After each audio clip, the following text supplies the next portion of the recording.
एक बार की बात है, एक आदमी रेगिस्तान में कहीं भटक गया।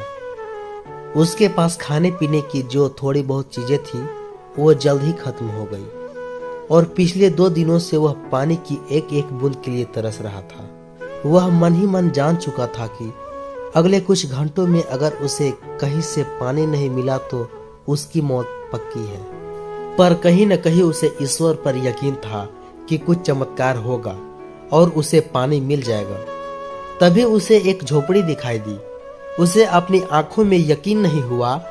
पहले भी वह मृगतृष्ण और भ्रम के कारण धोखा खा चुका था, पर बेचारे के पास यकीन करने के अलावा तो और कोई भी चारा नहीं था। आखिर ये उसकी आखिरी उम्मीद जो थी। वह अपनी बची खुची ताकत से झोपड़ी की तरफ रेंगने लगा। जैसे जैसे करीब पहुंचता उसकी उम्मीद बढ़ती जाती और इस बार भाग्य भी उसके साथ था। सचमुच वहां एक झोपड़ी थी, पर यह क्या, झोपड़ी तो वीरान पड़ी थी, मानो सालों से कोई वहां भटका ना हो।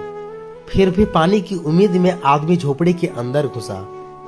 अंदर का नजारा देख उसे अपनी आंखों में यकीन न हुआ। वहां एक हैंडपंप लगा हुआ था। आदमी एक नई ऊर्जा से भर गया।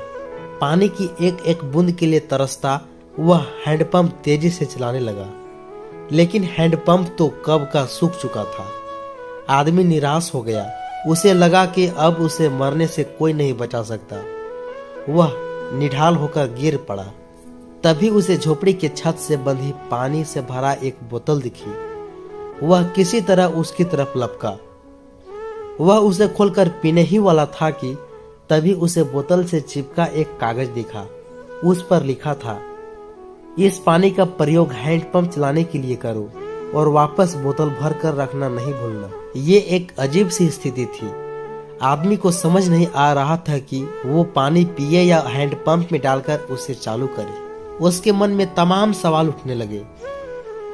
अगर पानी डालने पे भी पंप नहीं चला, अगर यहाँ लिखी बात झूठ हुई, और क्या पता जमीन के नीचे का पानी भी सूख चुका हो, लेकिन क्या पता पंप चल पड़े, क्या पता यहाँ लिखी बात सच हो। वह समझ नहीं पा रहा था कि क्या करे। फिर कुछ सोचने के बाद उसने बोतल खोली और कांपते हाथों से पानी पंप में डालने लगा।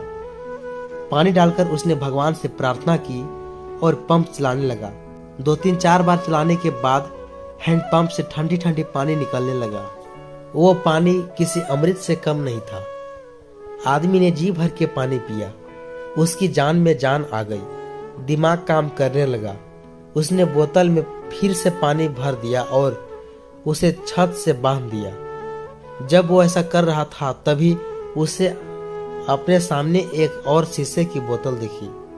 खोला तो उसमें एक पेंसिल और एक नक्शा पड़ा हुआ था, जिसमें रेगिस्तान से निकलने का रास्ता था। आदमी ने रास्ता याद कर लिया और नक्शे वाली बोतल को वापस वहीं रख दिया। इसके बाद वो अपनी बोतल में पानी भरकर वहां से जाने लगा।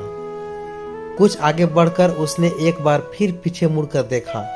फिर कुछ देर सोचकर वापस उस झोपड़ी में गया और पानी से भरी बोतल से चिपके कागज को उतारकर उस पर कुछ लिखने लगा। उसने लिखा, मेरा यकीन करिए ये काम करता है। दोस्तों, ये कहानी लाइफ के बारे में है। ये हमें सिखाती है कि बुरी से बुरी स्थिति में भी अपनी उम्मीद नहीं छोड़नी चाहिए। और इस कहानी से ये भी शिक्षा मिलती है कि कुछ बहुत बड़ा पाने से पहले हमें अपनी ओर से भी कुछ देना होता है। जैसे उस आदमी ने नल चलाने से पहले मौजूद सारा पानी उसमें डाल दिया। देखा जाए तो इस कहानी में पानी जीवन में मौजूद अच्छी चीजों को दर्शाता है। किसी के लिए यह ज्ञान हो सकता है, तो किसी के लिए प्रेम, तो किसी और के लिए पैसा। ये जो कुछ भी है उसे पाने के लिए हमें पहले अपनी तरफ से उसे कर्म रूपी हैंड पंप में डालना होता है और फिर बदले में आप अपने योगदान से कहीं अधिक मात्रा में उसे वापस पाते हैं।